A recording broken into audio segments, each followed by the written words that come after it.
This presentation is made possible by these amazing individuals and organizations. Whether it was through Patreon, Super Chats, Super Stickers, or by watching, liking, and commenting, I really appreciate each and every one of you.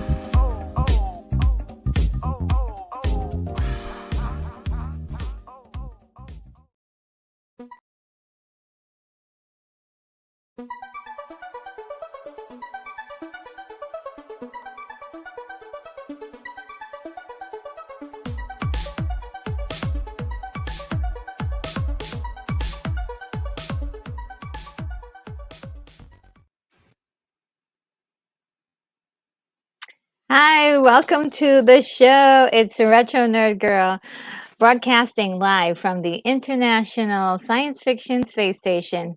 And the first order of business, can you hear me? Yes, Keith E says that you can hear me. This is great. I'm going to try that first to see if that will keep me from speaking for 20 minutes without the sound on. Well, guys, it is so great to see you this morning. I have to say, I got up so early this morning. I was like so amazed at how efficient I was today. So I had a fabulous morning full of getting things done. Super, super happy about that. I hope your morning was great too. If not, we're going to try to make it a little bit better with all the fun we're going to have today. Really great conversations to be had. Let's see what is happening in the comments. Let's see. I see a lot of familiar faces today. We've got first up, Brogu says, "Good morning, everyone. Good morning, Retro Nerd Girl. Hope you guys enjoyed your Labor Day weekend and are doing fine this morning." Yes, yeah, I had so much fun during the Labor Day weekend. I did a lot of shows, that's true, but I also was happy. It does make me happy. So a big smile on my face for sure. And the Outcast Creative is here or was here maybe. It says, "Hey Retro, I'm about to head out for the London meetup, but wanted to say I actually enjoyed episode 4." Now, look. This is really big news, guys. Um, the Outcast Creative notoriously hated the last couple of episodes. So this is definitely a big deal. He liked this episode, episode 4. Wonderful news. It's nice to get some content that you like. He also goes on to say 3 and 4 should have been one episode. I agree. Then it should have been much stronger. Then it would have been much stronger. It had great dilemmas, and Ray Stevenson was superb in it. Not sure if it can save the show, but really enjoyed it. Yeah, definitely. Ray Stevenson, a big standout in this episode. Absolutely one of the most powerful people on screen right now for Star Wars. And the Outcast Creative says, "Hope you're having a great day." Yes, it's starting out really great so far, and I hope you have a good time at your London meetup. And Unicorn Rampant Studio is here. Says, "Hey kids, good morning. Thank you, RNG, for sharing your 1/6 scale Mando figure with." Pet Grogu. Yes, actually, that was meant only. It was only supposed to be for the um, for the members, and somehow it got out into the public, which was really kind of a surprise, but it was kind of a pleasant surprise because I did want to share it with more people. So I'm glad you were able to see that. Yeah, but if you can't find it now, that's the reason why. It was supposed to be for members. Um, but I am gonna try to post more like personal stuff like that because I do have a lot of stuff, especially some of the stuff that you sent me, Unicorn. I'd love to share some of those things too. So and look forward to more postings of that kind of stuff. I might do it. I might do that in the future. Post it publicly for a day and then make it private later, because the way it works is that when people come to your channel and um, they need to see similar um, things. I don't know if that makes sense. When they come to your channel, they have to see like similar products or similar videos that look like they're in the same genre, and that doesn't really have the same genre. So it's going to be hard for me to figure that out. I think it's perfect for members because members are they want a little bit more, so they should get a little bit more. And Unicorn says, "Feeling a little bit low energy today, so slowly shuffling between dog walks. Hope everyone's good today." Oh, well, yeah, I mean, I can understand that. Sometimes, the the go-go, button is not pressed. And you're like, I totally understand that. Um, and actually, I wish I could slow down myself, but life is just saying, nope, you've got to go. You got to go fast. It's just like so. Yeah, I understand how you feel. Uh, just a wonderful day, though. And Keith E says, Hooper, I'm sure you meant, it says Cooper, but I'm sure you meant Hooper, just came in and said he saw a spaceship fly by about 150 miles up headed northwest, and it had a bumper sticker that says, "I brake for unicorns." Oh, that is so cute. Yes, I hope everyone breaks for unicorns. They're truly special and magical creatures.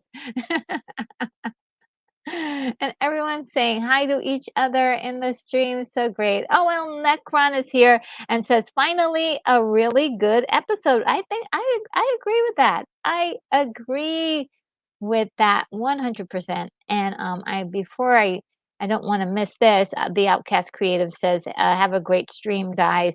I'm out the door. Oh, yes. Have a great day. I hope you enjoy your event. And Unicorn says, "Just the chips, hold the fish." And that's in response to Keith E. says, "Be well, Lance, get some fish and chips for us."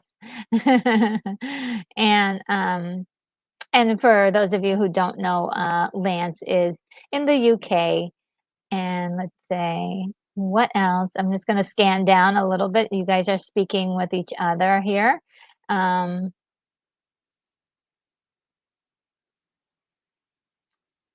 um, let's see. And Unicorn says, "LOL, Hooper better drive slowly to begin with." I think you meant begin with. Oh, so Siri. Okay, so Siri. Keith E has notorious problems with Siri. Trying to figure out how to spell things that she's not used to knowing how to spell. So he he's trying to say El Necron, but instead she's saying El Nec Rum. So that's just Siri messing everything up, but she still does a great job, I think, on the most part. Yes, thank you.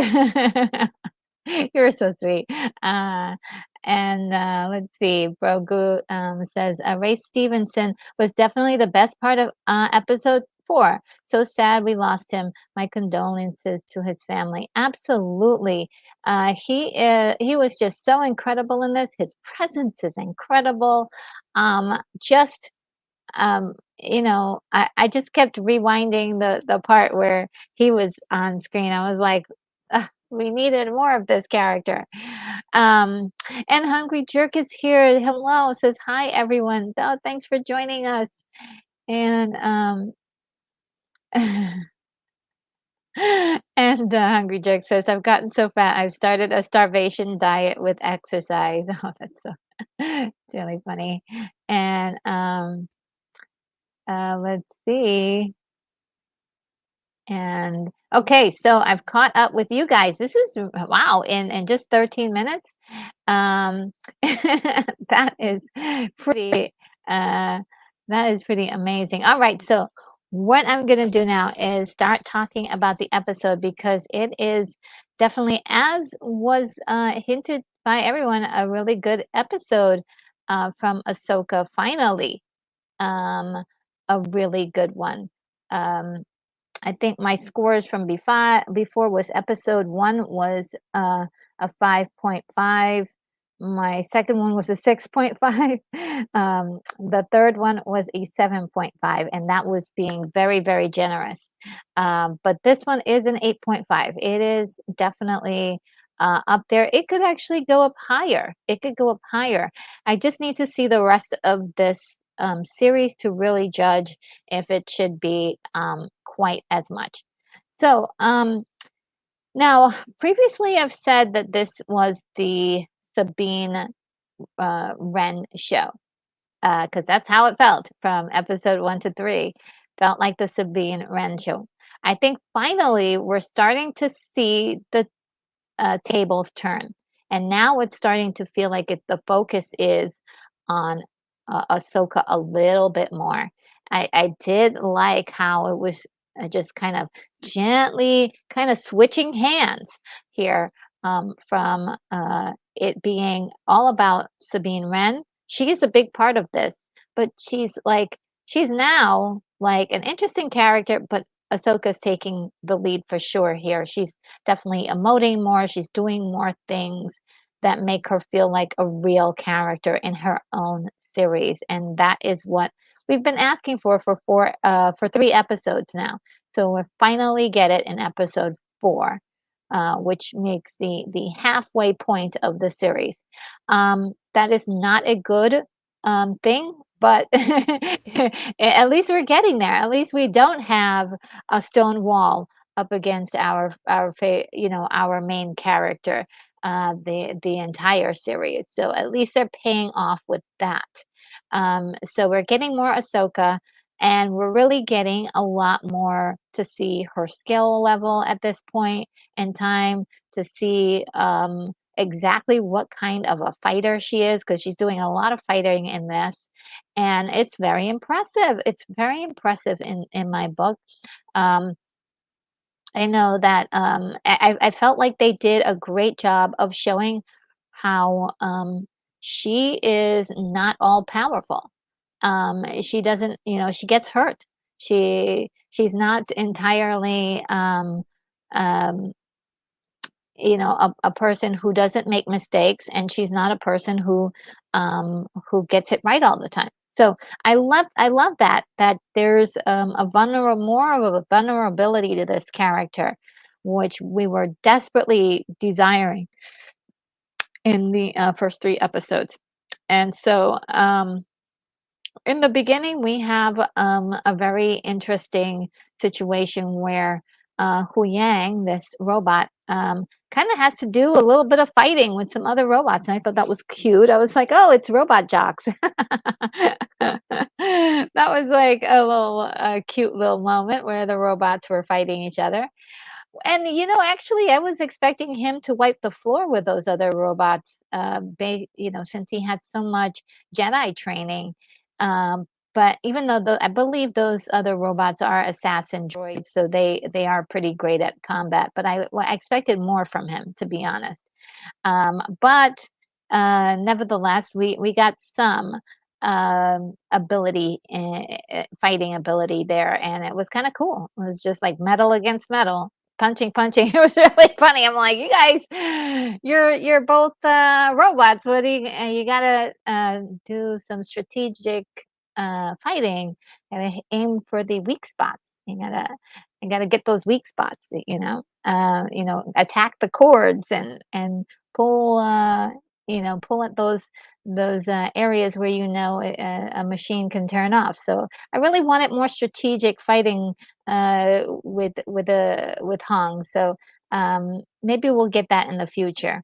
Nevertheless, it was interesting. It was interesting. Um, let's see what El Necron says. El Necron, anyone want a glass? I made it after my morning run. Oh, snap.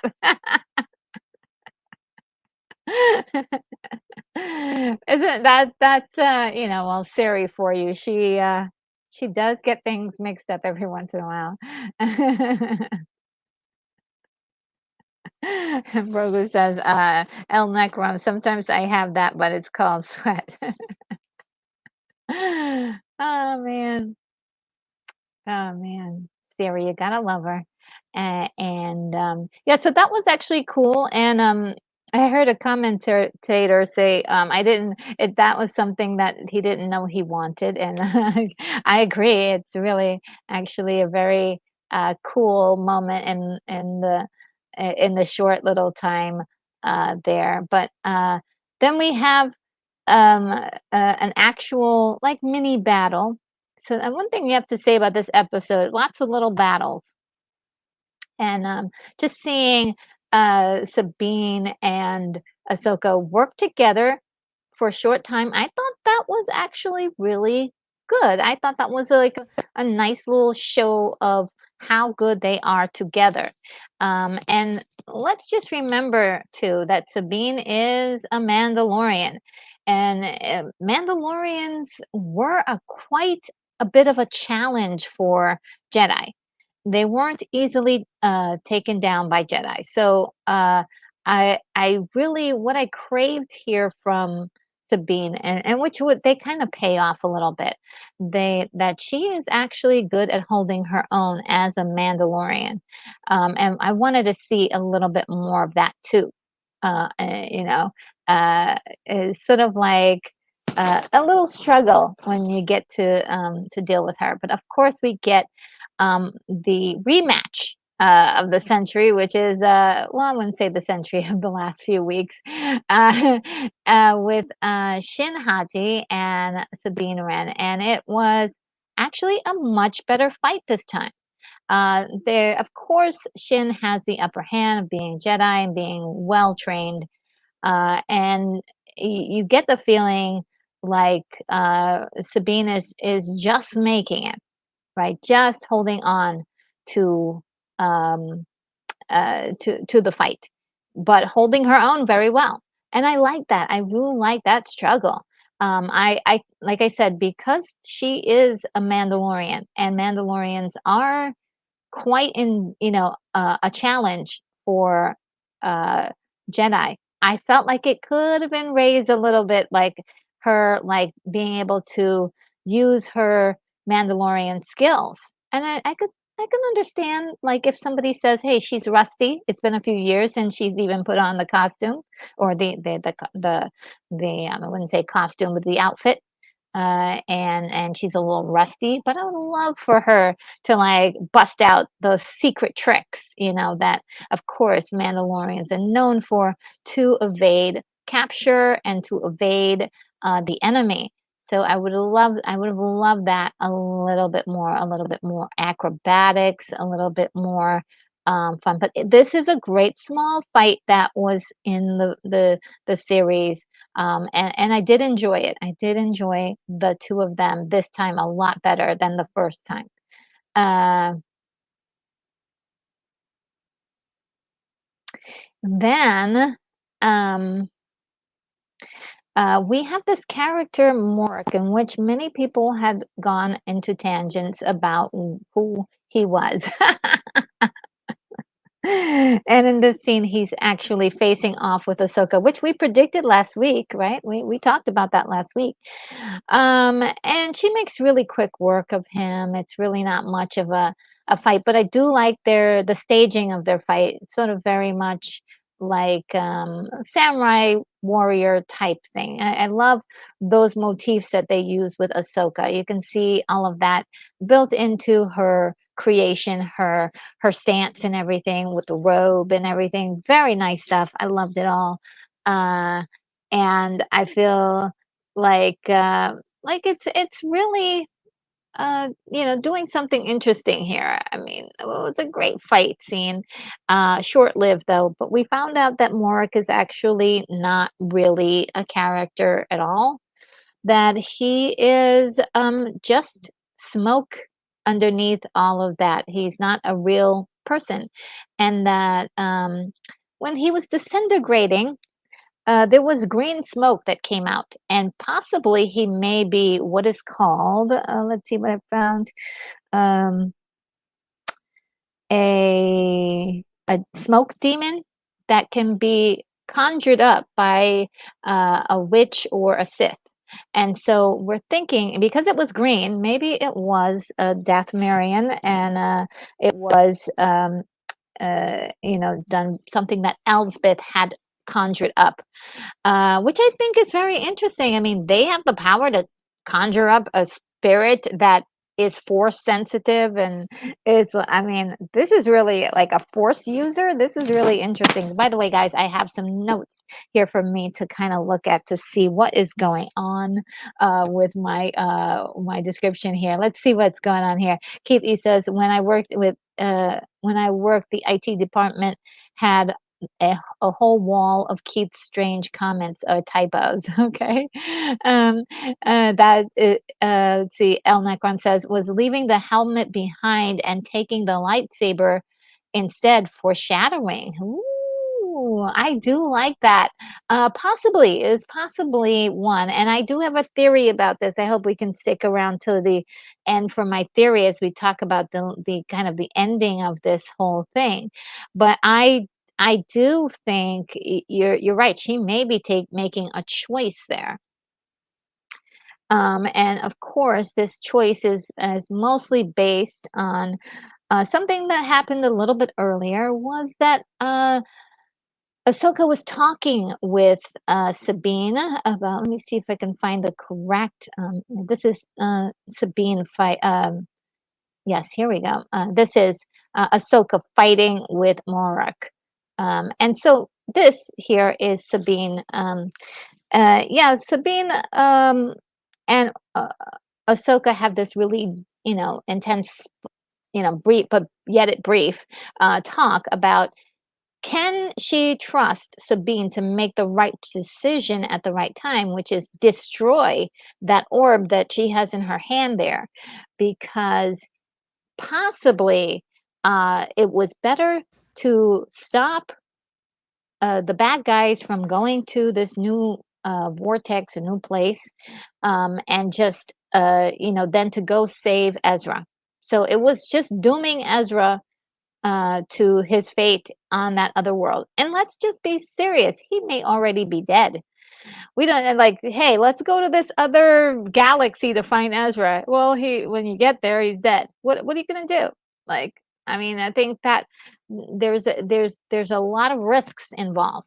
However, Ahsoka is saying if we can stop this whole thing from happening, then Thrawn won't get to come to, he won't get to come back to this galaxy and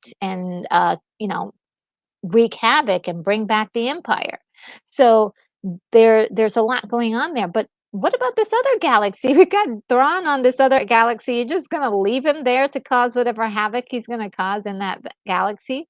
So there's a lot happening here. A lot of decisions making that are happening here that could affect billions of people, and entire galaxies could be affected by this.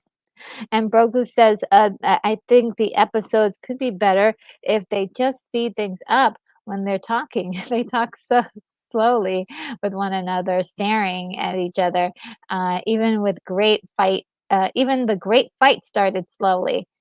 Yeah, there is a lot of that, and I actually didn't mind it when it came to Balin. I mean, he could just milk the stage as long as he wants. But you're right, like that scene between um Sabine and Ahsoka could have been edited a little bit snippier. But I will say this, um, I did love a lot of the direction of Peter Ramsey, who did direct this episode. The pacing is a lot quicker than what uh, it's a lot quicker than what other episodes had been. So a lot more things are happening in this episode than any other episode, and I love that. I do like that. So it feels like it's getting better, but it does. Yeah, the criticisms can be placed on just how slow they're just building too many things up. I mean, so when you get to the part with Balin, like that should be your place where you have things slow down and you have this intense face off between two greats, right? But when it's like Sabine talking to Ahsoka, we can speed that. I mean, let's quicken the pace a little. I hear ya with that completely. It's one to put in the slower scenes. They don't quite have the mastery of that just yet. Um, there are all these fights going on. They're really great, but Sabine is kind of the wild card here. And I'm going to go back to her and I'll come back to her. But for now, you know, again, these incredible bad guys, they're such great bad guys. And we're getting a slice more about who they are, a little bit more, right? I mean, we still don't know who they are necessarily, but we're getting a little bit more into their mind, especially Balin. We really got deeper into the way he's able to manipulate people, and he's able to the way he chooses to use the force. So I think in that regard they could keep the camera on him for a long time. I mean, he's doing the most with what he has. He's just doing all sorts of emoting. He's doing all sorts of like great pauses when necessary, and filling the scene with a lot more depth. And really, actually, there probably really wasn't even there. So he's just fascinating to see perform. And then we finally got the payoff of this scene, which we've been teased, where Ahsoka and Balin face off. And boy, was it ever so good, because before in a lot of the other ones, you kind of see like maybe Ahsoka is up against a person who's bigger than her, but she's able to dance around them and somehow do some of her expert work and take them down without any problem. But Balin is another situation. We're talking about someone who is an expert at the arts, and he's powerful with it. And so there were moments I know that the name of this series is called Ahsoka, but the way she is being kind of tossed around at one point, like literally tossed around, I was like, "Oh no, is she gonna no, she's not gonna die in her own series."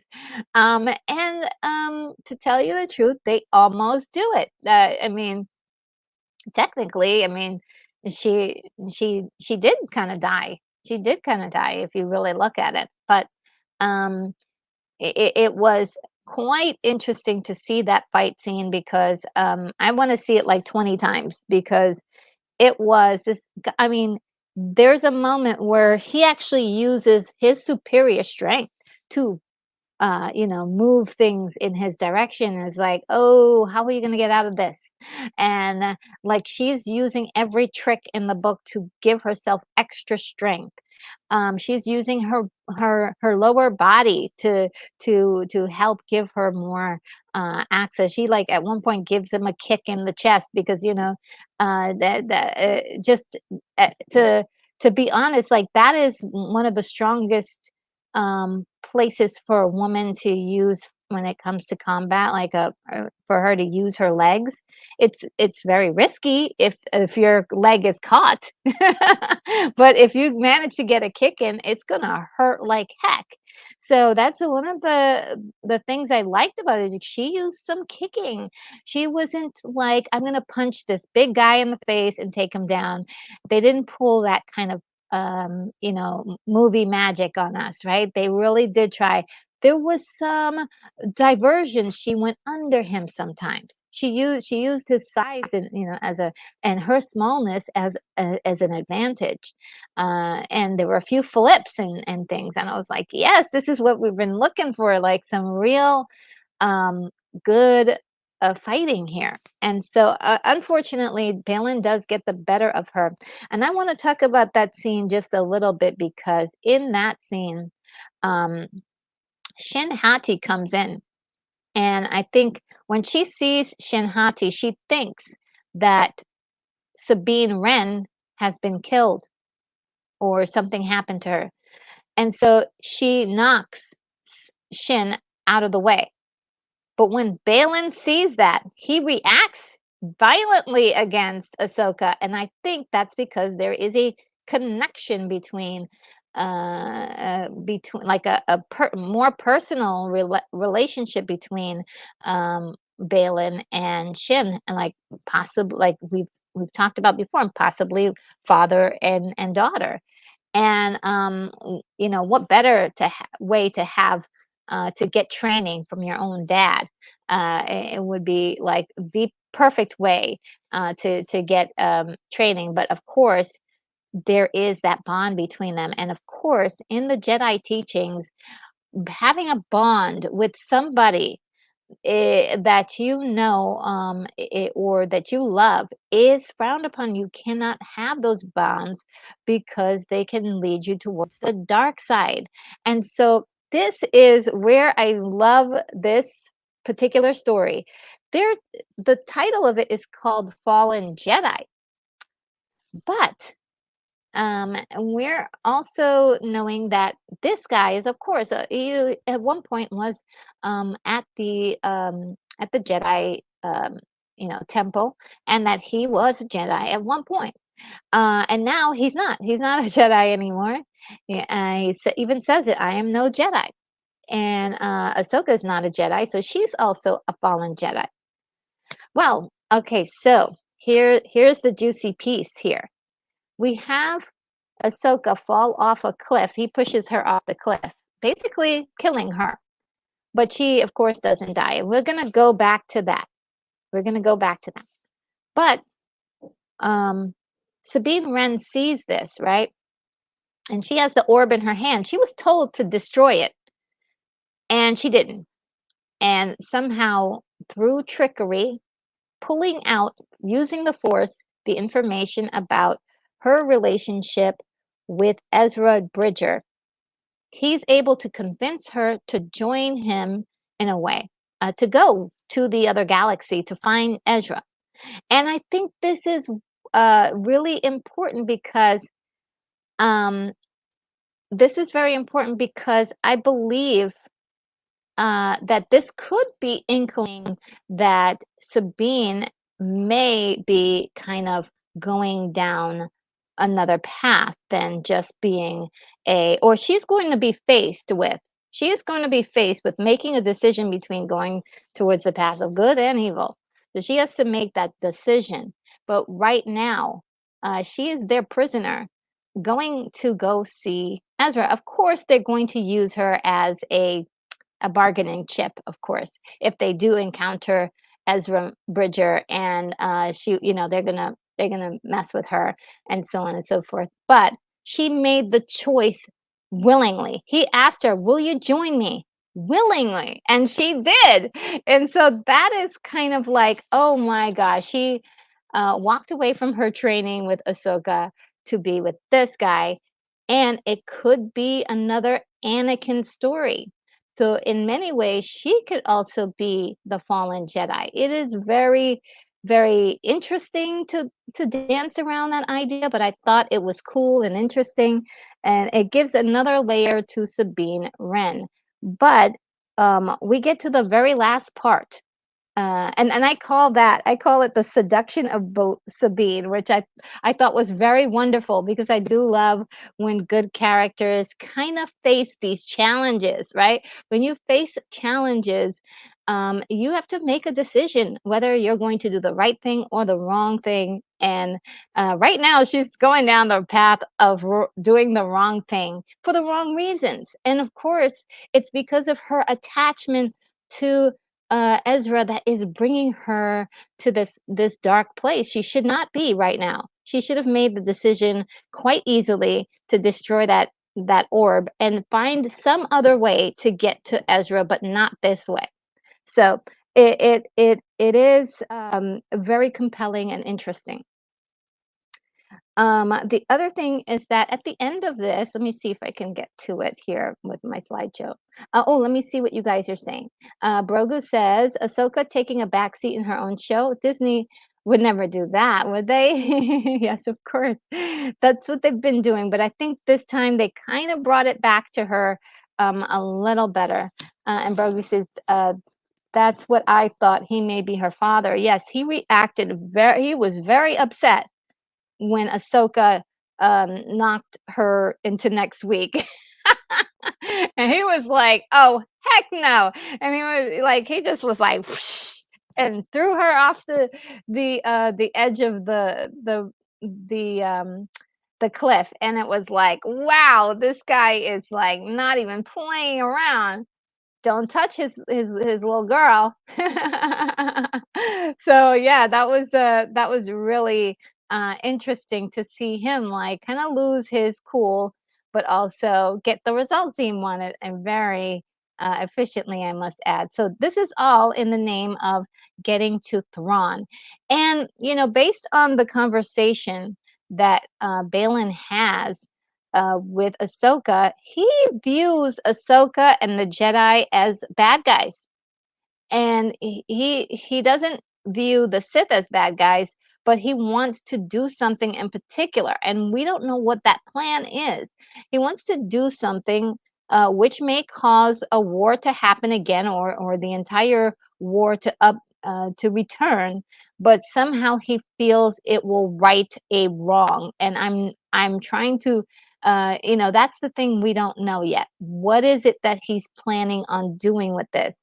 Whatever it is, he feels that what he's doing is for the greater good, and that is exactly the wording he used. He said greater good. It was like, what?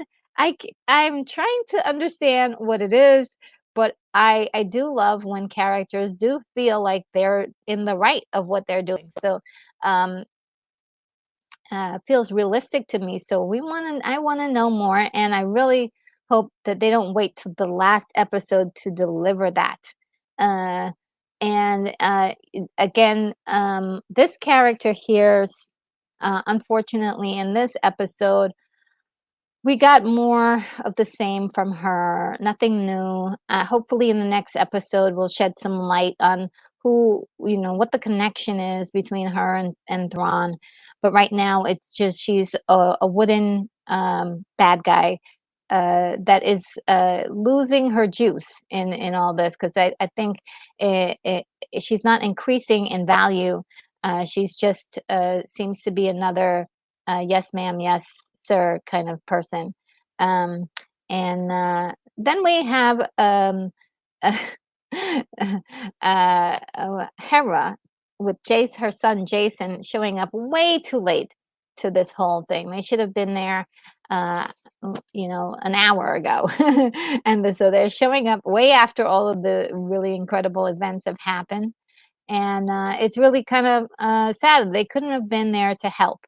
But then we wouldn't have gotten probably all the good stuff we did get.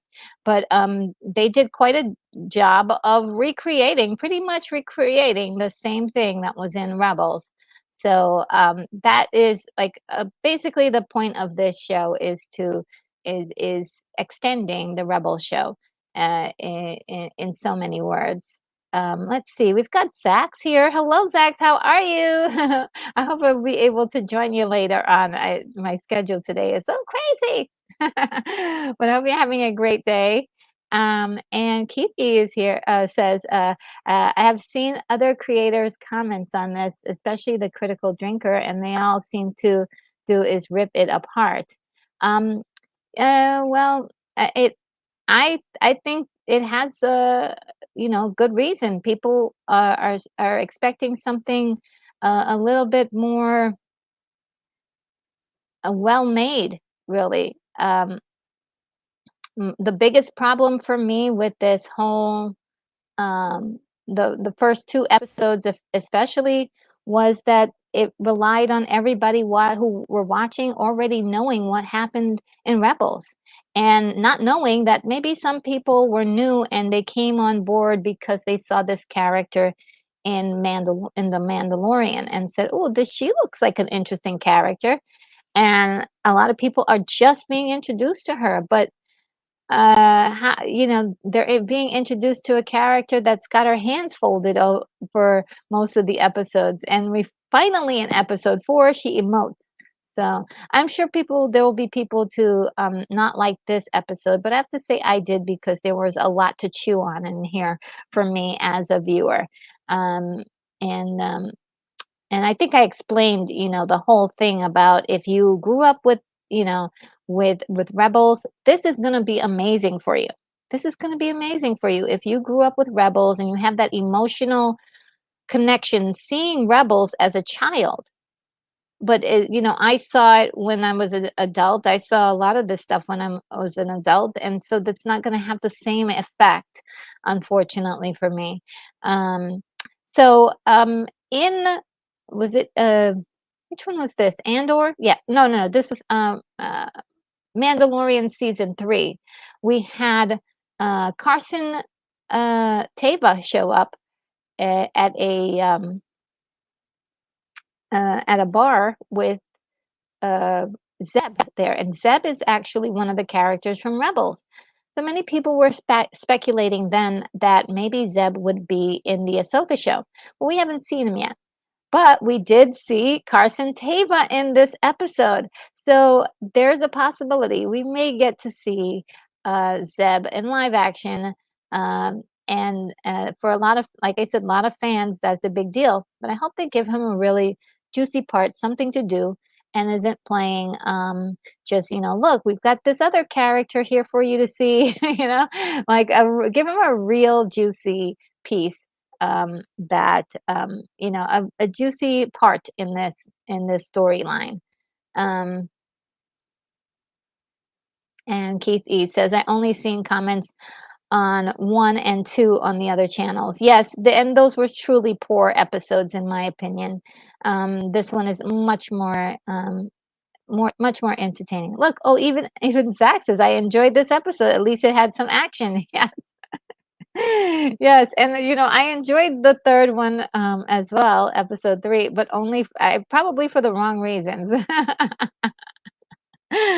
Probably for the wrong reasons. And yes, so it turns out that Sabine was not dead. She shows up in a place, I'm not sure if all of you guys know, a place called the World Between Worlds. She was there before. Ezra had actually pulled her out of a battle, a very heated battle between herself and Anakin Skywalker as Darth Vader, like one of the last times they had ever seen each other. So Anakin had already turned into Darth Vader, and they battled. And he was about to kill her. She was going to die, and Ezra pretty much saved her life. So this is the second time she's being saved by this world between worlds. I mean, they might as well set up a little cottage for her because she's been in there for quite a few times. And so that's the second time she should have died, and she didn't. And she hears a voice that calls her Snips, which is a name that Anakin gave her. And she immediately is like, "Oh, master." Finally, like if you can look at this picture right here and see that, that the character is emoting. There is emotion happening here. And this is what we've been wanting since the first episode. Some inkling that she has, um, that she's a real character. And, oh gosh, and there's surprise on her face, shock, fear as well. Like all those things she read into it. And so, of course, it is um, Anakin Skywalker. But what they did to his face, what happened? It's a like digital composition of Anakin Skywalker. Yeah, it's just they overcompensated, I believe, um, based on everyone's outrage at Obi-Wan when um, we saw his face in there, and people did not like the fact that he wasn't de-aged enough, and now they've created this CGI thing, and it looks like him to some degree, a great degree, but I'm like, who that? His nose is not the same. And I wonder if it's just me because I used to draw, and that that just really stands out to me. And Brogu says, I looked it up, and they say it's a world between worlds, mythical plane within the force that serves as a collection of doors and pathways linking all moments in time together. That is really, yes, thank you, Brogu. Thank you for explaining that to everyone, because it could get confusing when you're like, okay, she was right in the middle of a battle. Where is she now? And how come we've never heard of this place before? And this is something that was revealed in, I believe it was either Rebels or Clone Wars, that it showed up for the first time, and it's kind of a get out of jail free card. Yes, it was explained in Rebels. Thank you, El Necron. And yeah, it's like sort of a get out of jail free card where you don't have to actually make your characters figure out a way out of trouble. And Renz Tolentino is here. Hello, Renz. How are you? Says, good morning, everyone. Oh, so good to see you. And let's see. Um, so it is like a weird thing. So some people are saying it's they basically took this image of um, Anakin from the prequels and made it a little bit more. Um, I honestly think that they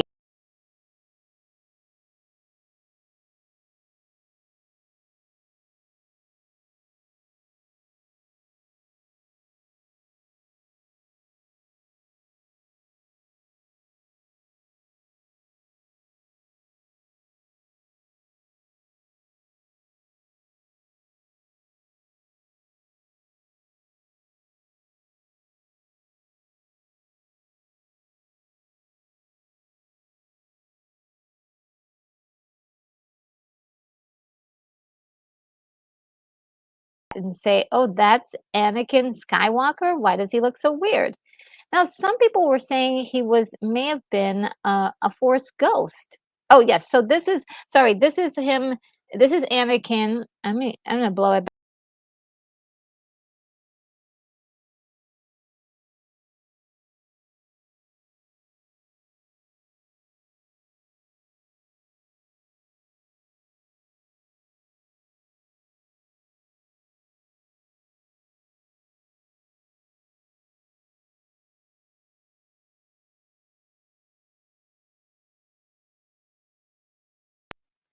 It looks fine from far away. So didn't doesn't look too bad. And so yes, some people were saying that it looks like like he's a Force ghost, but he doesn't have the glow around him and he's not transparent. So this may be Anakin at some point between during the Clone Wars, or where he's in the world between worlds and has just plucked Ahsoka out of the depths of nearly dying. It could also be that he, I mean, it could also mean a lot of things, that he's a bit of her imagination, and um, it is that it could be that she's part of an imagination or something like that. Oh, I'm here seeing there was so there was no sound, but now it's back. That's so weird. Oh, so okay, El Necron says, "Yep, when you go full screen on the image, it's muting you, Retro." Oh, so sorry. Thank you for telling me. Uh, and Tim Talk is here. Hello. I really like this episode. Yeah, me too. I did like it. Lots of interesting theories about things that are going on. Thank you guys for letting me know about the sound. It when I won't do that again. I won't do that again. Um, and so what I was saying was that yeah, they totally got his nose wrong in this in this clip here. I don't know what it is, and then they erased any kind of trace of wrinkles or anything as well. I The light source is so weird and wacky. It just doesn't seem something's weird about that. Very uncanny valley, guys. Um, and here's a picture um, of Anakin from the Obi-Wan series, and he is, they did quite a bit to try to make him look younger, but also they didn't quite get it right, and so to make him look like he was 19 again, and so there's a heck of a difference. So, but I what I was saying was that he did look quite nicely in this far away shot. As long as they stay far away, then they're probably okay.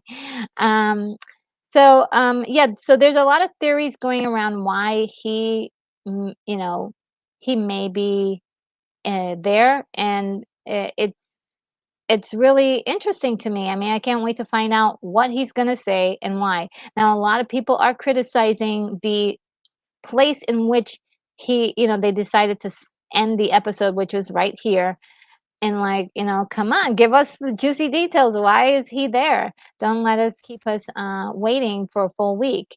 And I absolutely agree. But I think this show has not been doing everything that they could to make the best show ever.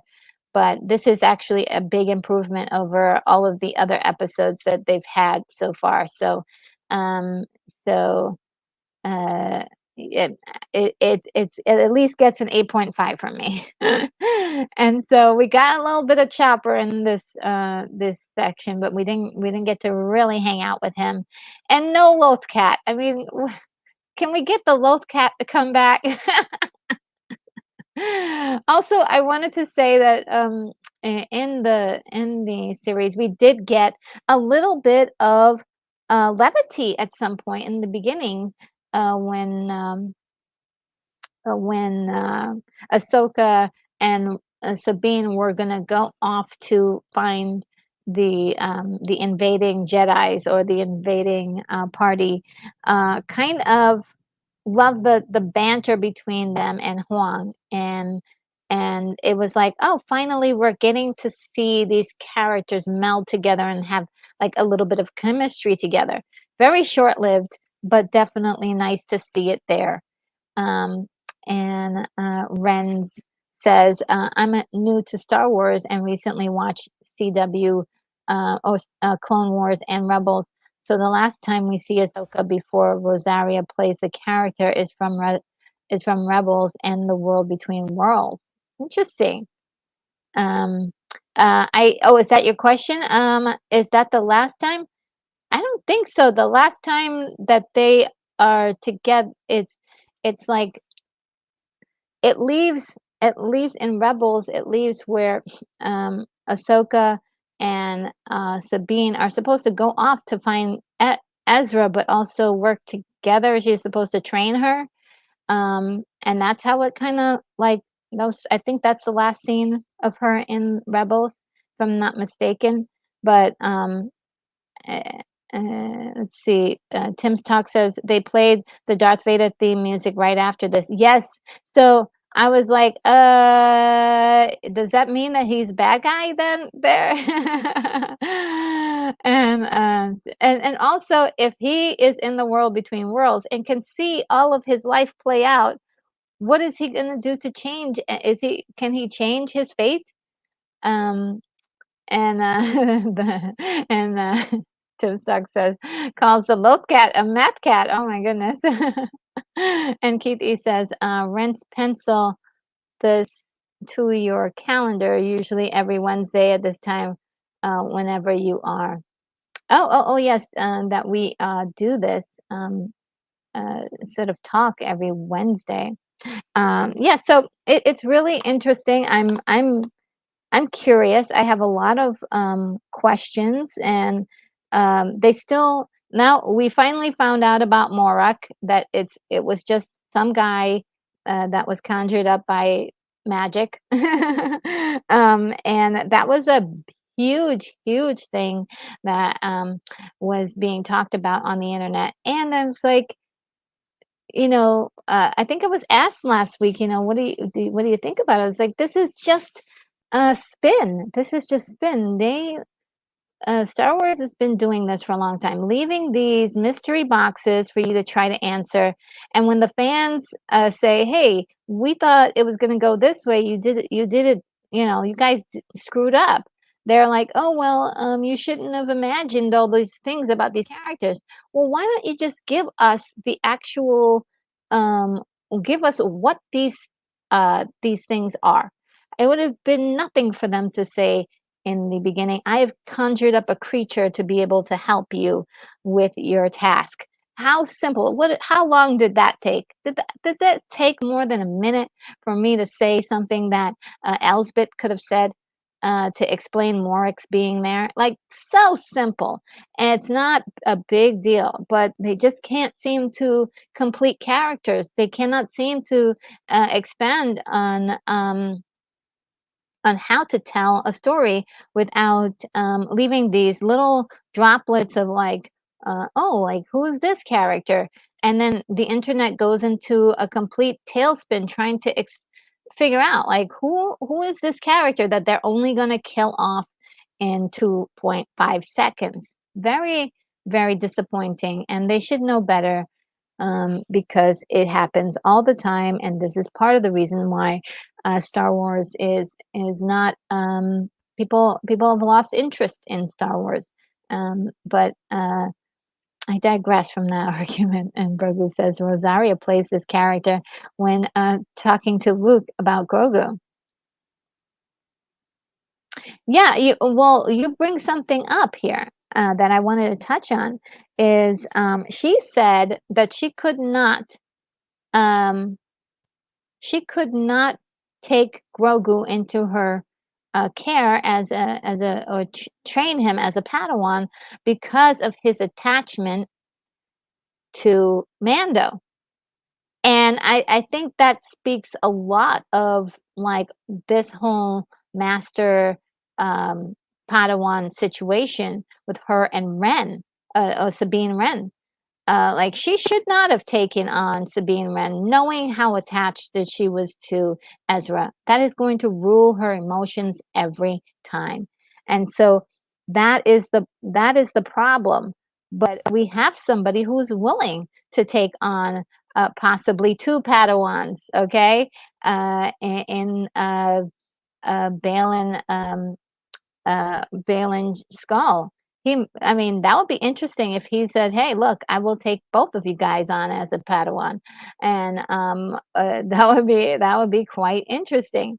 So I'm really curious as to what is going to happen to Sabine in all of this, because she is truly on the list of people who may be a fallen Jedi as well. We have the king of fallen Jedi's here in front of us, Anakin Skywalker, and of course Ahsoka herself. So this whole entire episode is full of fallen Jedi. What I think it's wonderfully titled. This is just my opinion.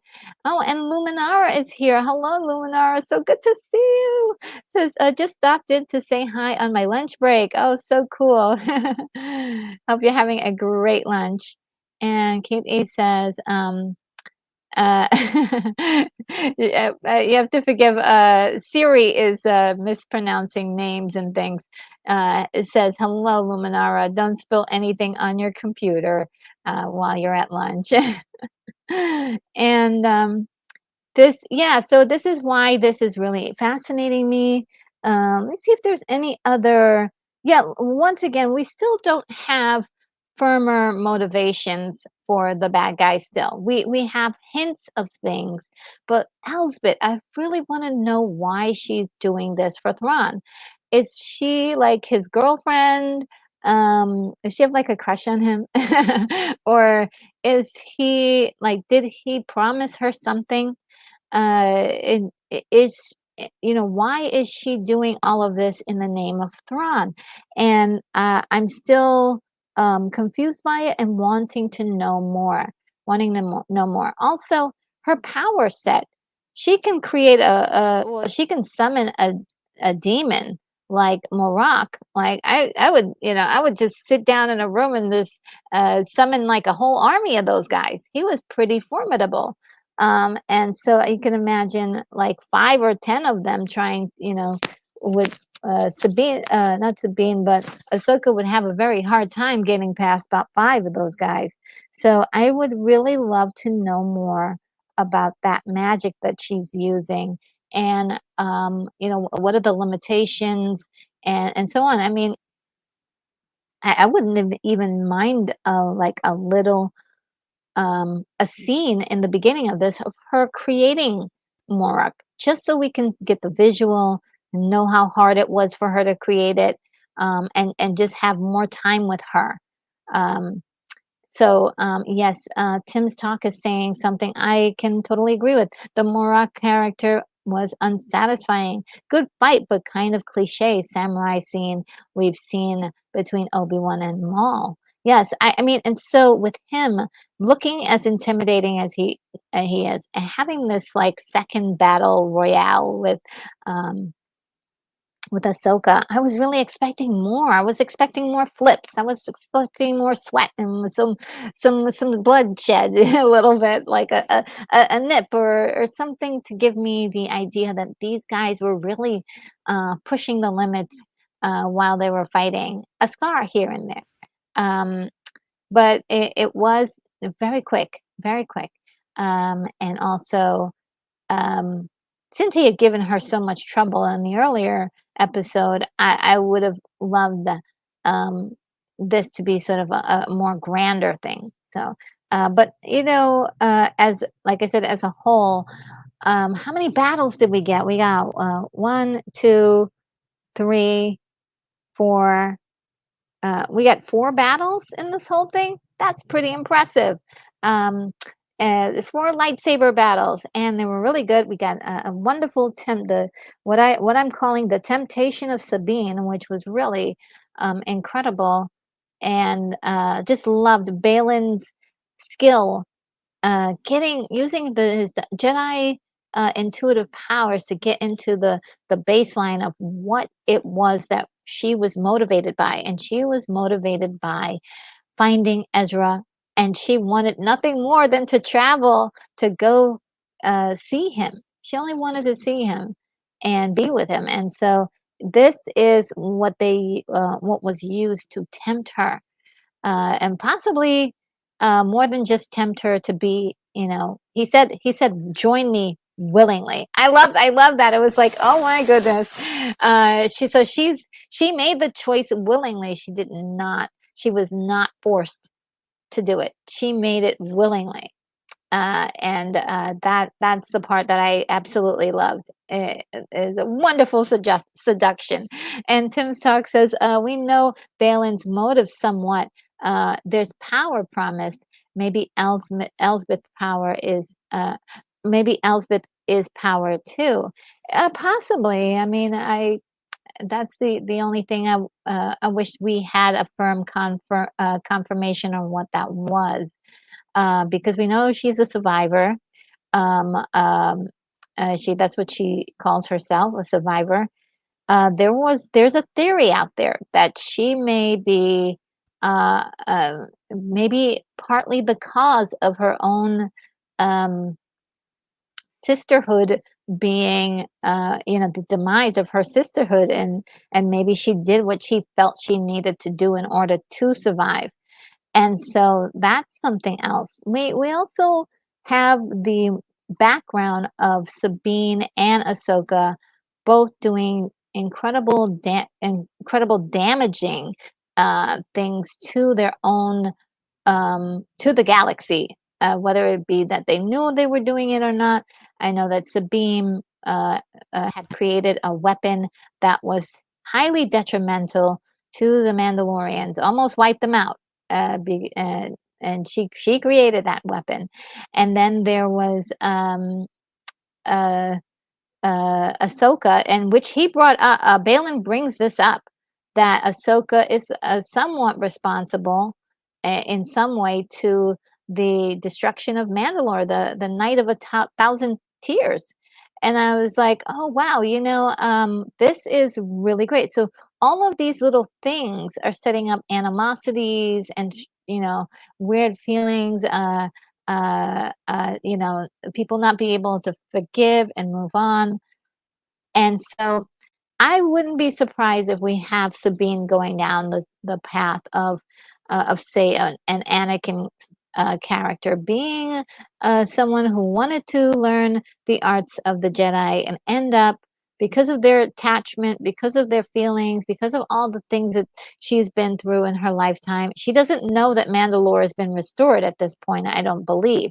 And so this is like part of her possibly becoming a Sith user, maybe a dark side user, or someone who's maybe in between, not quite either.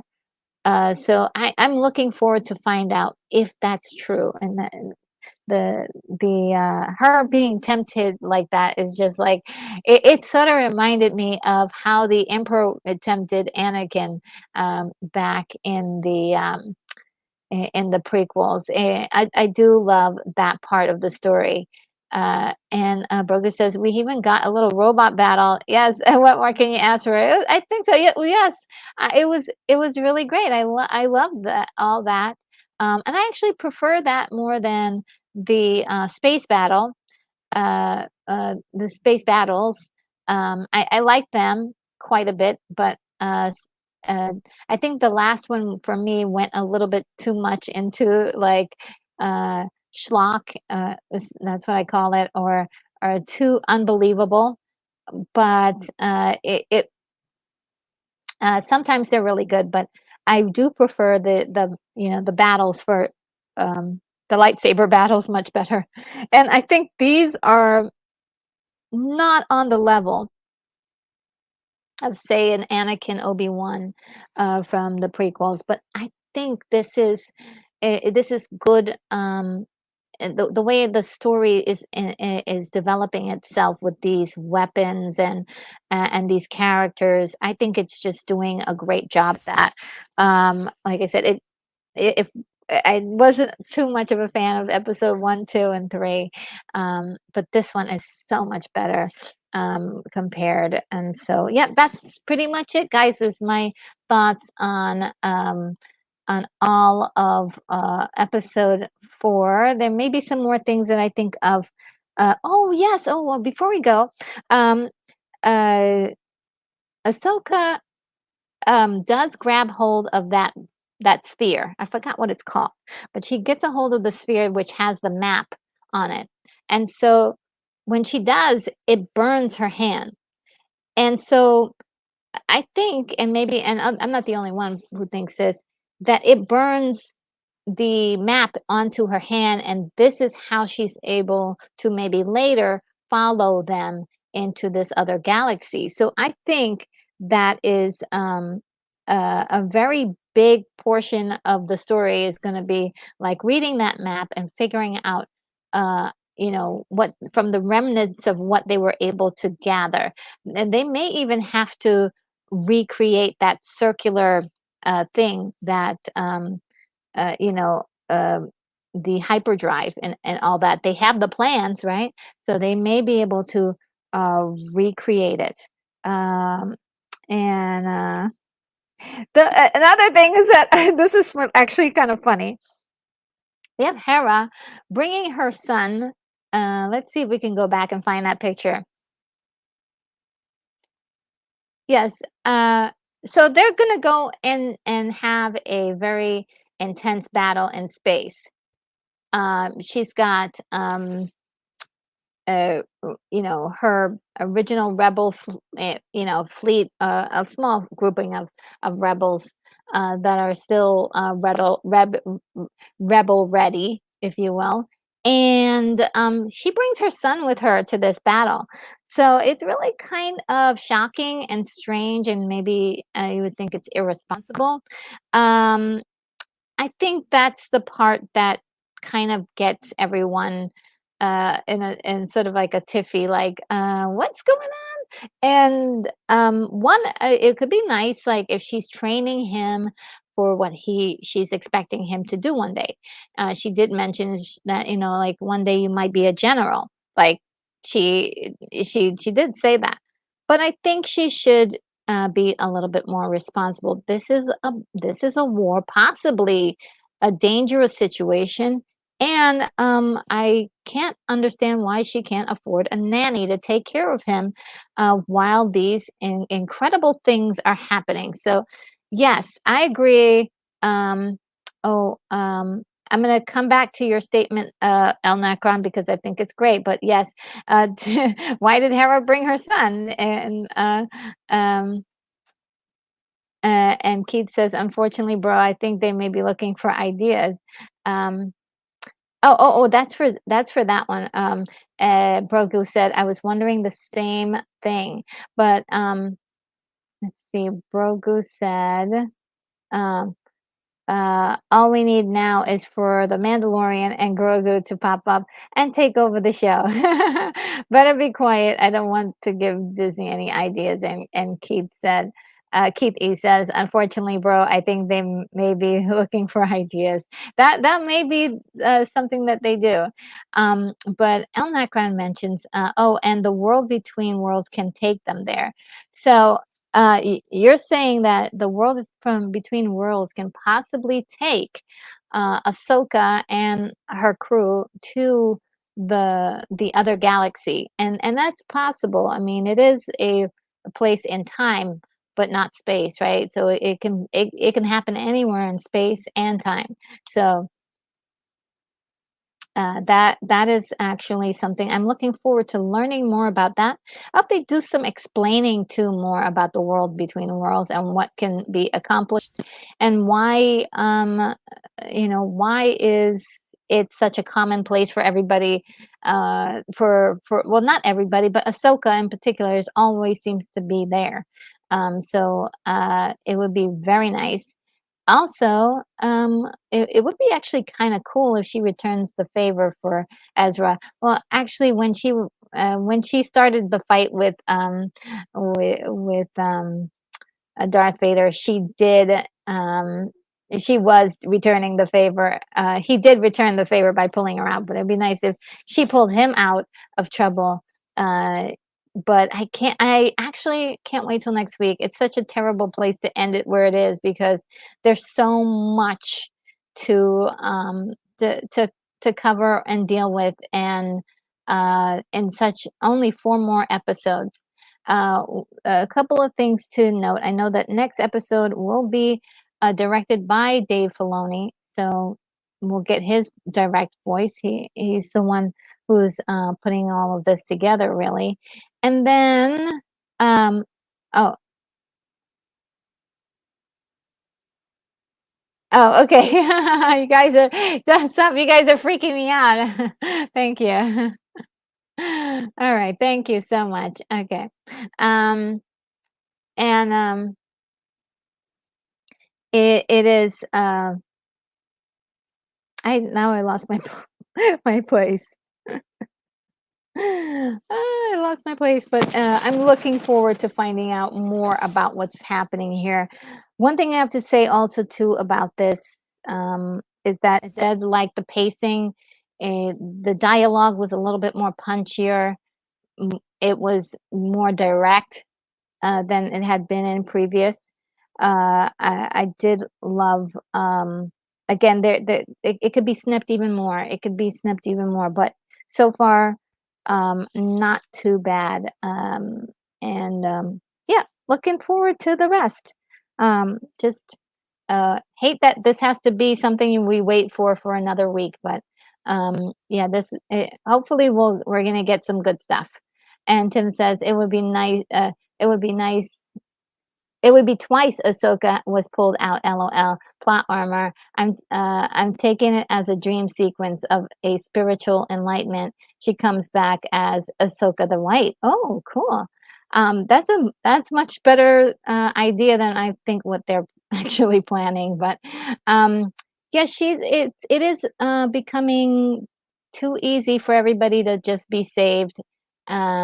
By the world between worlds. It's like the Deus ex machina, or you can call it get out of jail free card is what I called it earlier.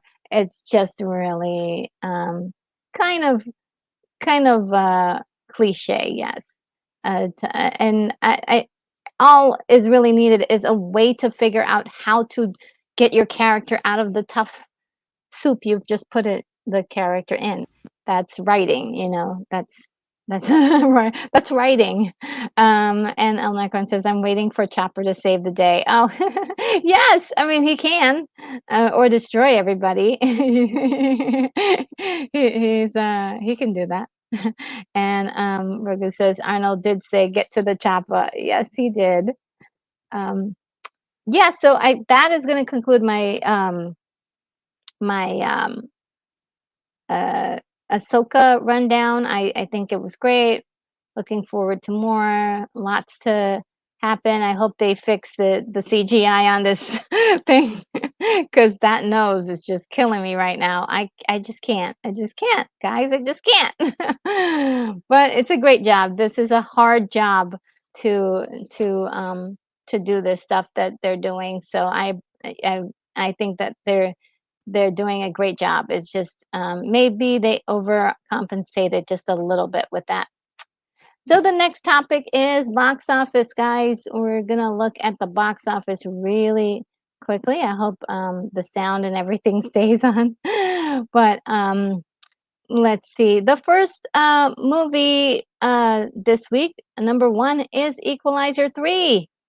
Wow, wow, wow, wow, wow. Just coming out of nowhere.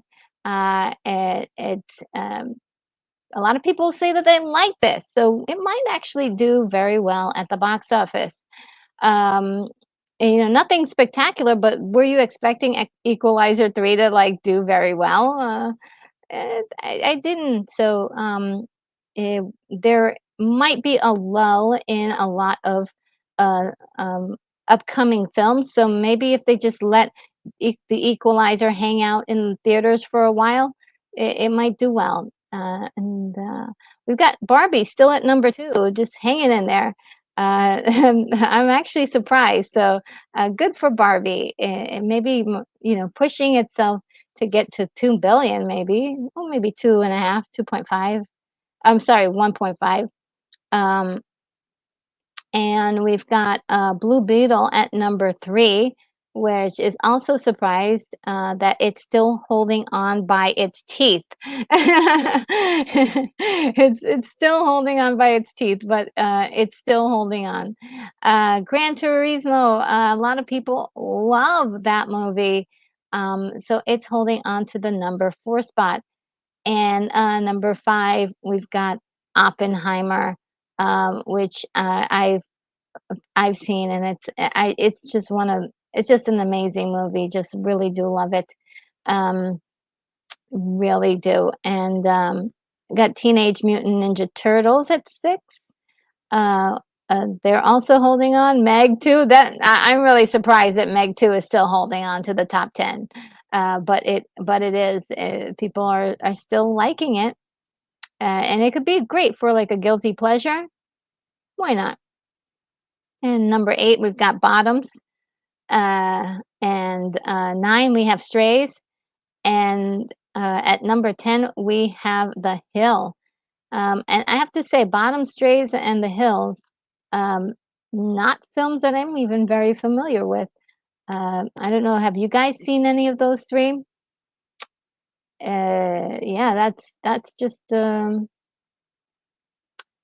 it's looking pretty poor at this point. Right now, the top stuff is like I would say the top five is probably the more popular of the choices at this point. And then what's coming up? It's really slim pickings, to be very honest with you. And I'm still trying to figure out like what's good coming up. We've got The Nun 2, and that's a no for me, of course, because it's a horror film. Um, there's Jawan, which is a foreign film.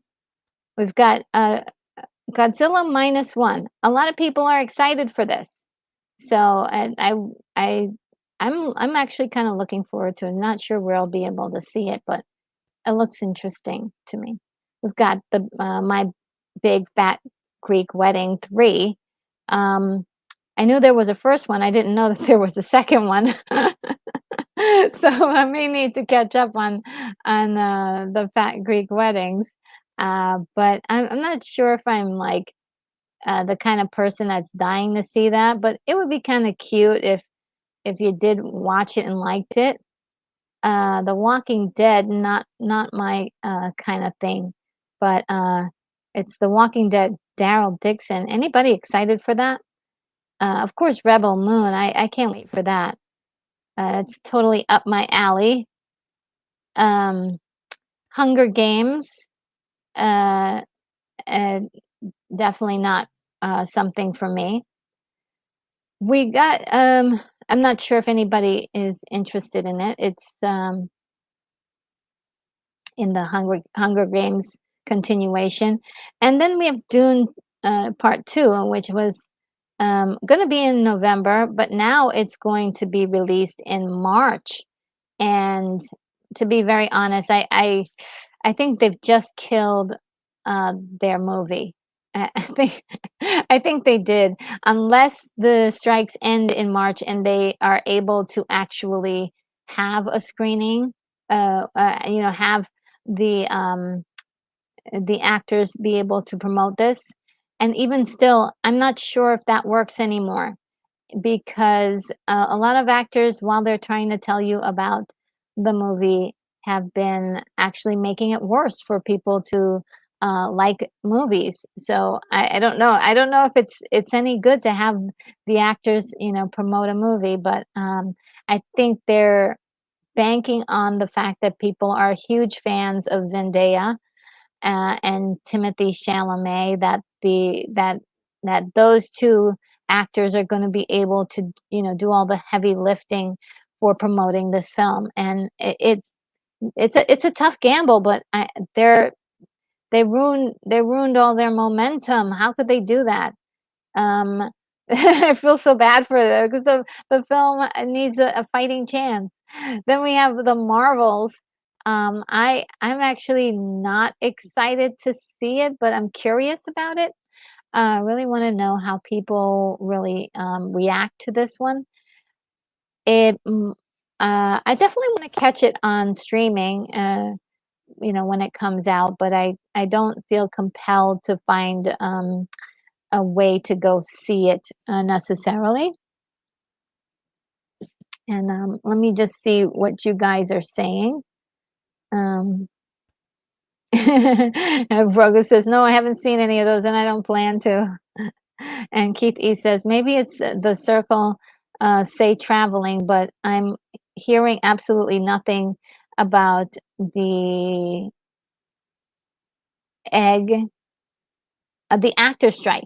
Oh, yeah, yeah, the actor strike is happening, but there's no new news because they're still at a stalemate. They still can't get the things that they want from the studios, and the studios are not talking. So it's a stalemate at this point. And I was looking for articles or anything to help me out, but it's just spin right now. People, talking about ways that things can be worked out. And to be very honest, I think all of these studios are just going to do international stuff because then they don't have to deal with any of the American um, strike issues. So it's kind of sad, uh, but uh, but definitely, I think the theaters are gonna be in the next, I guess, the next year is gonna be pretty much full of, foreign films and things like that to keep the industry going. At least the theaters will have, foreign films, but it's not looking good even for what we have now, and th these are films that were done prior to the strike, and look at the quality and the content, and are you really, like, jumping up and down, giddy and excited for anything? It's really not, um, exciting. It's been a while since there've really been, a lot of choices for us to be excited for in the scope of the movie business right now. Just really, they're at a stalemate. This stuff is a lot of it is stale. A lot of it's stale. And the one exciting project that was coming up, everybody was excited for Dune. We're gonna have to wait until March for it, and that's gonna kill the chances for Dune to get an Oscar when it's Oscar time next year. Not next year, but the following year after that. So, it's gonna get buried, and just really sad. to see that happen to a movie, and that is Warner Brothers Discovery that's making the decisions on that. Really, that's not. I would not have done that. I would not have done that. Um, but if and March is actually, I don't know if March is a great time to have a movie come out. That's the other thing. That's the other piece of this whole thing. Um, and let's see. Oh, did I go through everything? Okay, so we had after everything, then we have Godzilla, um, Kong, the new Empire. That looks interesting. Coming out in April of next year, though. Um, so that's a long way. Then we have somewhat in a couple of days, Unleash the Powers, Paw Patrol, Mighty Movie.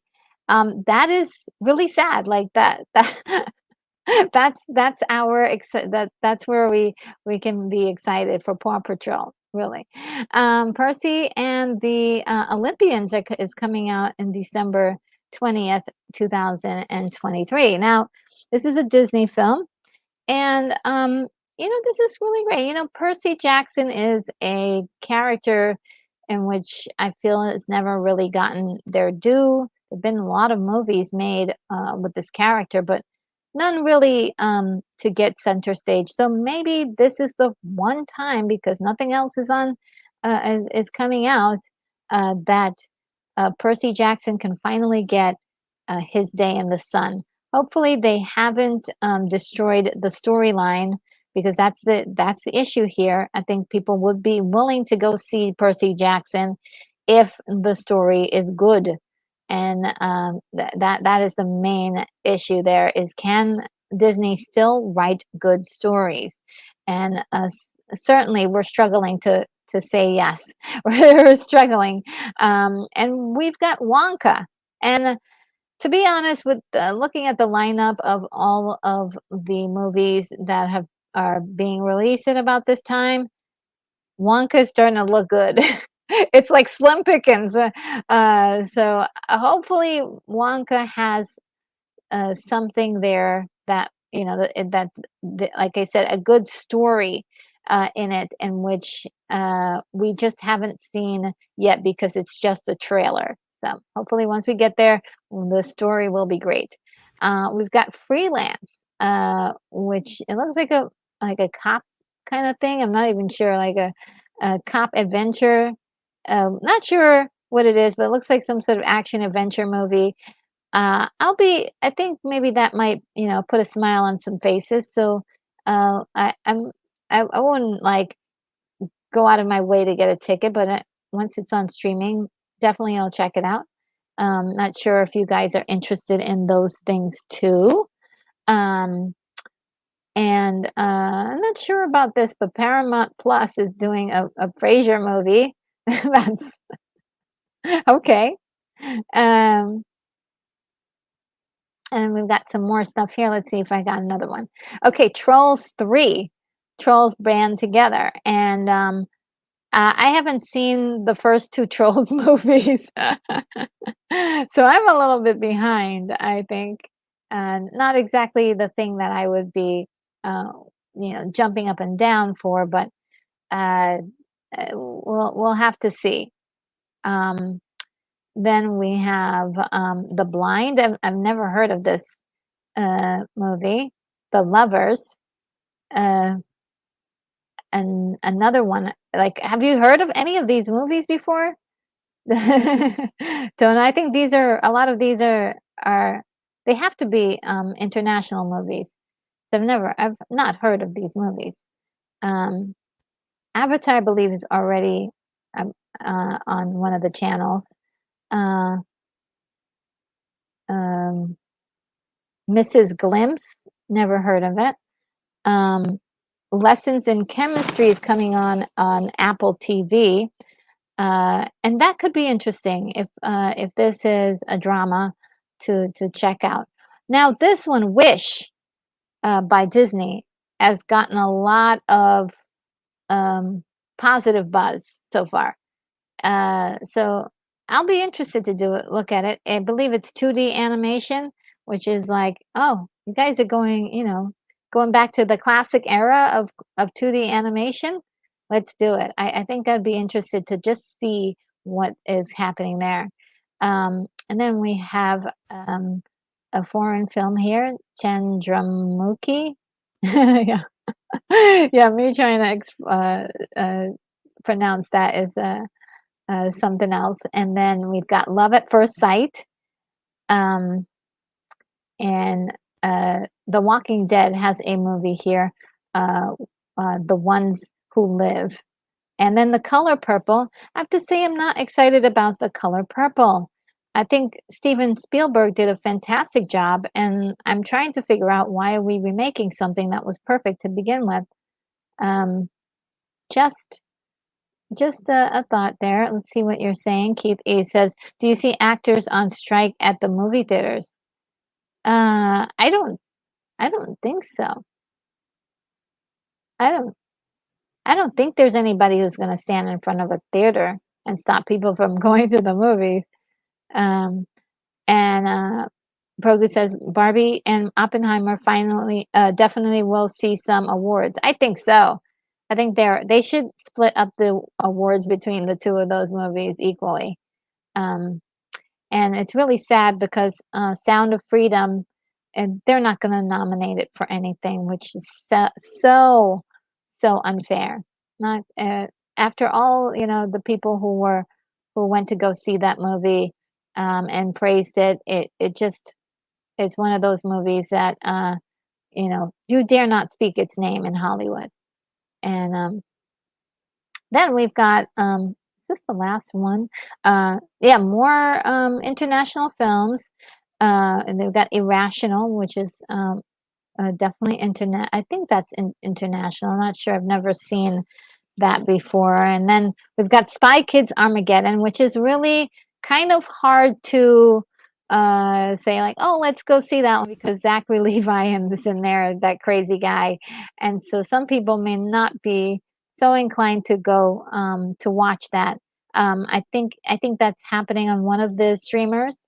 And then we've got also uh, Scott Pilgrim Scott Pilgrim Takes Off, and, that looks really interesting to me, with the drawing style that we see here. Now, January 12th, this is actually really interesting. I'm curious about it. One Love, um, Bob Marley. Um, the actor who's playing Bob Marley is the, main bad guy from, Secret Invasion, that television show, and I thought he was, a pretty great actor, um, and he was also in Barbie, which shows he has a lot of range. But I'm looking forward to seeing him, play, Bob Marley, see if he can do it. Every time, I see this poster, I always think of the song "Woman No Cry." Then, Ancient Empires, which I haven't seen, and something called Maxine. And then, let's see, I think there's I think there's 2 more slides and then we're almost done. The Penguin guys on HBO Max. I really wanna see this, because,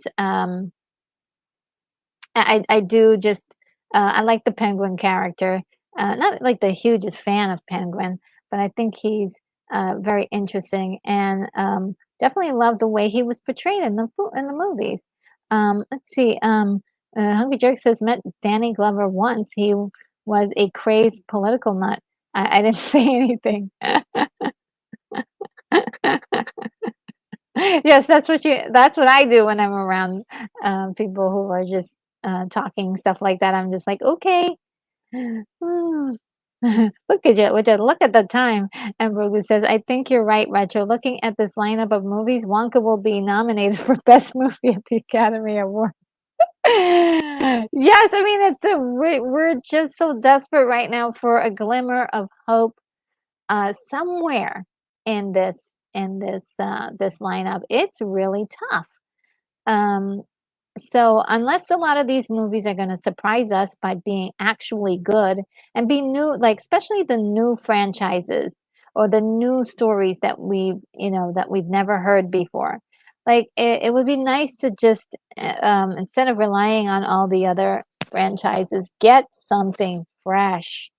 So like Wish is looking like maybe if like again, if they have written a good story. I love the fact that no one can come out and say, "Oh, the characters are supposed to be for this and we're promoting this idea and we're doing this." Like people don't want to hear messages and the thing is that your movie can have a message because that's like honestly, to be very honest with you, going back and looking at all of these older movies, every single one of them has a message.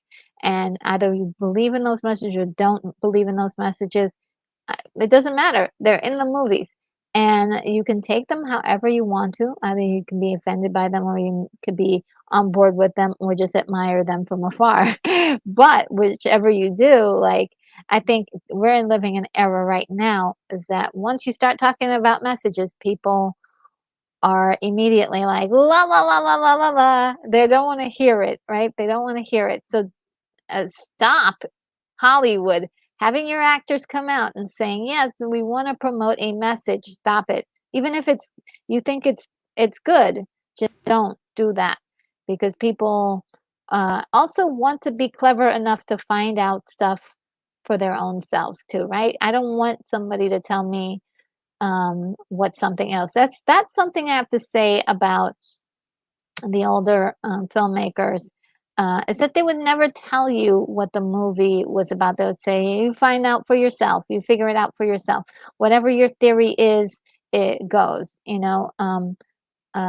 And like 2001: A Space Odyssey was always, when talking about that, it was always like, "Yep, whatever you think that movie is about is up to you," and it makes it even more interesting that it's never been really confirmed, right? So, yeah, we.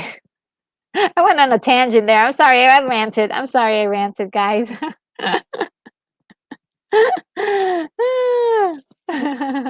Sorry about the rant, guys. Let's see. I see a new face in here. Sonic Mojo, hello. How are you? So good to see you. Says hi, Retro Nerd Girl. Oh man, I missed this. I never get alerts. Oh no, YouTube sucks. LOL. Well, it's so funny because I was looking at my analytics to see like how many notifications go out and the percentages of people who respond to those notifications and so on and so forth. And it's just so like weird. Um, I don't know. I don't know if about these the notifications. I never get any to the people that I'm subscribed to. I like find things because I'm looking for it. So really kind of messed up because it's supposed to work and maybe one day it will. So I'll hold out for hope that one day it will it will work out. So yes, I am looking forward to the Penguin series, which I plan on watching on HBO Max when it comes out. Do I still have HBO Max? I have to find out about that. We have this Mickey 17. I am not sure what that is, and um, I'll have to look into it. The cover looks very bleak. We've also got Kill Room that actually looks interesting. We got Uma Thurman and Samuel L. Jackson in this. I think that might be quite interesting. So um, at least for just the star power all on its own. Then we've got Leo, which is an animated story. I think that looks kinda interesting. He looks like Leo, it looks like a little lizard. He's so cute. I'm kinda interested in it. Um, and then oh, sorry. Then we have, Be the Light, which I think this must be something on streaming. Ordinary Angels, not sure what that is. And then there's, um, Martin, which looks interesting. I want to see that. Let's see what it is. It may be out already. It might be out already. Let me check really quickly. I can check really quickly to see if Martin is out already. Oops, let me check. Let me check. Let me see. Oh wow. Oh, they just added some more to this list. I didn't realize that they did. Um, okay, here it is. Martin. I found it.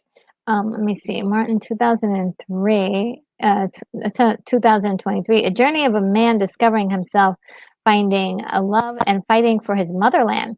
He can hold the fort on all three gates. Okay. And oh, so this is an okay. This is an international film. This is a foreign film. So I was like, huh, what is this? Is it gonna be streaming anywhere? I don't know. It doesn't say that it's streaming anywhere. So,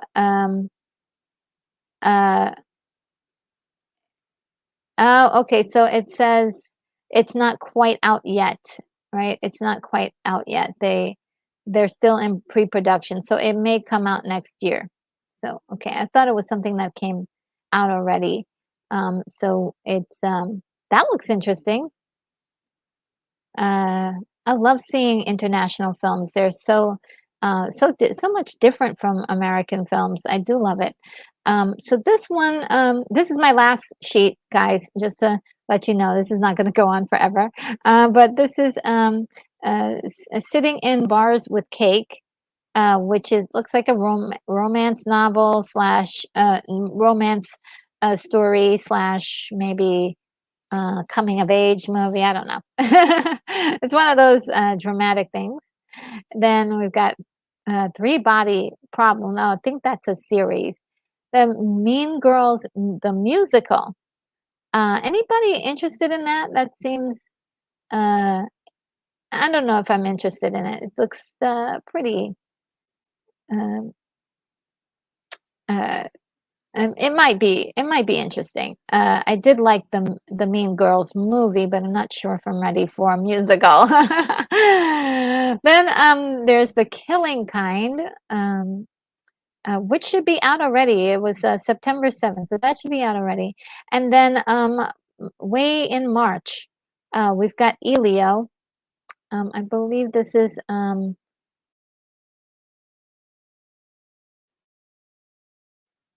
like an movie. So probably look forward to a few promos on that coming up soon. And there's the last one is As Luck Would Have It, which is going to be a a a 3-part series, or like mini series movie, as luck would have it, about a podcaster who also is solving crimes. And it's played by Jackie Harry, which I haven't seen her in years, except for in many Hallmark movies or Hallmark type movies. So this should be, it's interesting, like uh, something to look at if you're bored. Um, but I think that's it for all of the things. Oh! Forgot about this. Candy Cane Lane is coming up soon. It's a Christmas comedy film directed by Reginald Houlihan, written by Kelly Younger. The film stars Eddie Murphy, Tracy Ellis Ross, Robin Thede, Nick Offerman, Chris Reed, Chris Red, and Julian Bell. It's scheduled to be released by Amazon Prime on December 1st, 2023. I'm actually looking forward to that because you guys, I may have said it maybe once or twice that I am a big fan of um, the Christmas movies. I like the low budget ones too. So this would be quite interesting if it's any good. Hopefully, Eddie Murphy will have a few chuckles, and I do want to see how it plays out. especially Amazon Prime has been doing very well lately, so I can't wait to see it actually. And I believe that's the end of all of the things that I had on my list to talk about today. Sonic Surger says, "Yes, seems like nowadays everyone and their mother deserves a musical." Meh. I think not. Yeah, I think yeah. I mean, I don't mind it, but as long as it's on Broadway, like where people are doing their Broadway things. Like I don't need to see those things, to be honest. Not right now, but maybe later. Like I'm gonna tell you, I love, love, love Cats the musical when it came out on video. Watched that like crazy, but wasn't like gonna stop everything. Like let's stop all the movies that's coming out. Let's put aside everything in our schedule to go see this, this play that is in video format. You know, that's just for, like, some people who do love those kinds of performances, but I on the most part, I think Mean Girls musical, if I'm having a boring day and, just feel like, "Okay, well, I wanna see it." I'd rather see honestly, what I wouldn't mind seeing, and they at least were working on it, which was Wicked. That I saw that in person. It was wonderful. Um, and actually on Broadway in New York, and it was just incredible. The music was so good. Singing was incredible. Um, just a wonderfully written story as well. Lots of surprises. I absolutely enjoyed myself. So whenever that becomes a video thing or something that's recorded, I want to see it. You know, uh, I definitely wanna see it, but it's not for everything, like, we don't need a musical for everything, like Office Space, the musical. I've got Office Space on my mind lately. Let's see, and Costello says, "Ahsoka and the Galaxy, a Wonka candy film for December." Yes, yes, yes. And Brogu says, "Enjoy the rest of your day, everyone. Stay frosty and always remember this is the way." Yes, this is the way. This is the way, everyone. And Unicorn Rampant Studio says, "I also have notification issues. I don't know why. Glad we made it all today. That glad we all made it today. Thank you so much." And let's see if I have um, a unicorn for a unicorn today.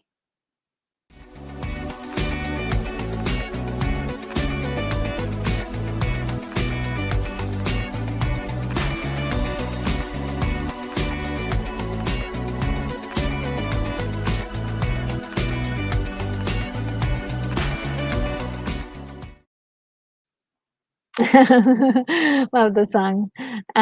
Keith E says, "Do you need to look at the notification settings on your device for YouTube? And sometimes you just need to unsubscribe, wait a minute, and then resubscribe, and then that fixes things." Oh, yeah, that might fix it. Um, and Sonic Mojo says, "I have a suggestion. How many Heavy Metal 2000? How about Heavy Metal 2000, the musical?" Yes, especially the scene where he says, "Why can't I get?" That was the best scene in the movie. I won't say the rest, but it was the best part of the movie. Um, And Unicorn Rampant Studios says, "Sparkles." Yes, I love that. It's got sparkles and all sorts of cool stuff. Love the unicorns, and my favorite part about that is when the unicorn goes shoo with the laser beam. Oh man. All right. Well, I think yeah, that's gonna do it for today.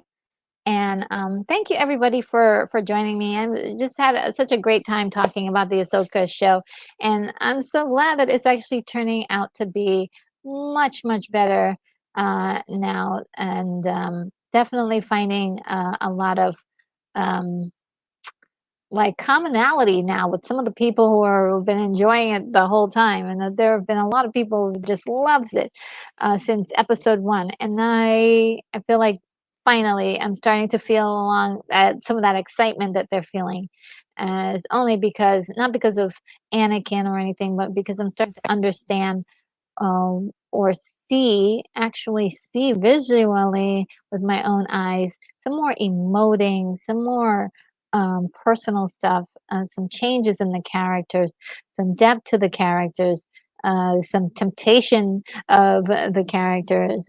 Just loved it. And I really hope they continue down this path and don't lose the momentum.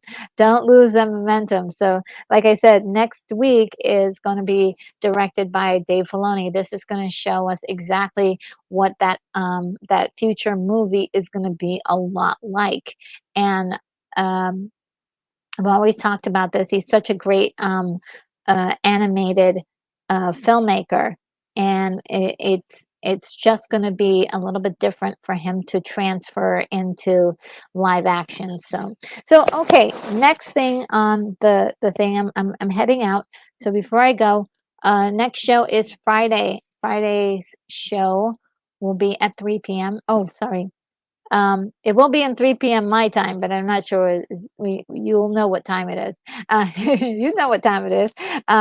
And so we are going to go through the the topic of AI, robots, and cyborgs in movies.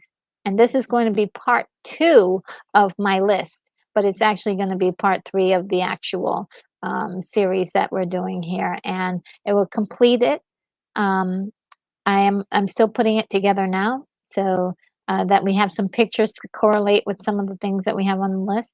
It may be a little bit off because I tried to get some of the things I found were like documentaries and things like that, but hopefully it will be entertaining and fun so far. I love the what I'm seeing creating that image of that document. So that will be fun. I'm trying to get a guest on board to hang out with me that day and see if he accepts. We'll see if it can join me that day. It will be great to have some company.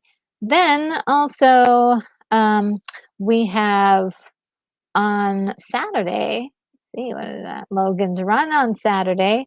It will be at the same time that I had Logan's Run last week. It seems to be working out much better because I do have something in the evening that I have to do, and so we'll see how that works out for now.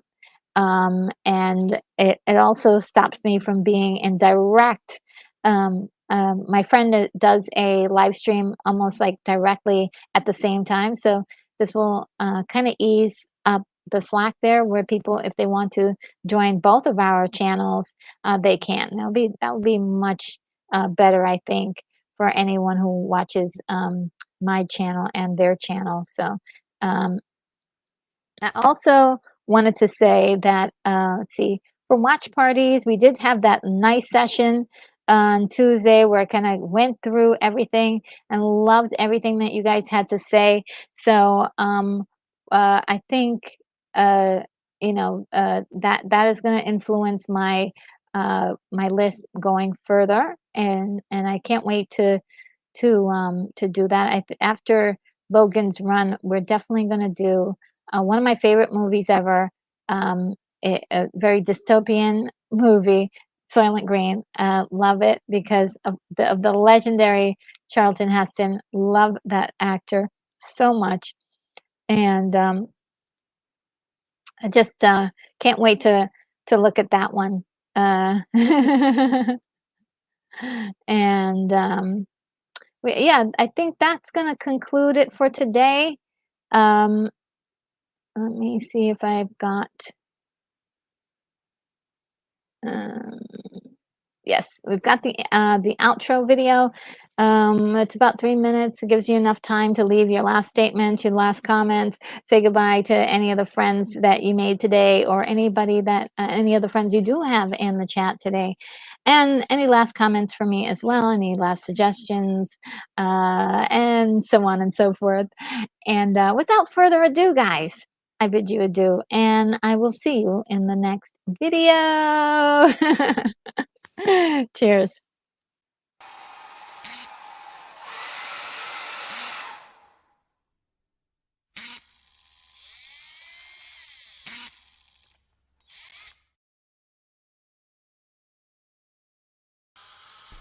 Retro Nerd Girl, you are clear for takeoff.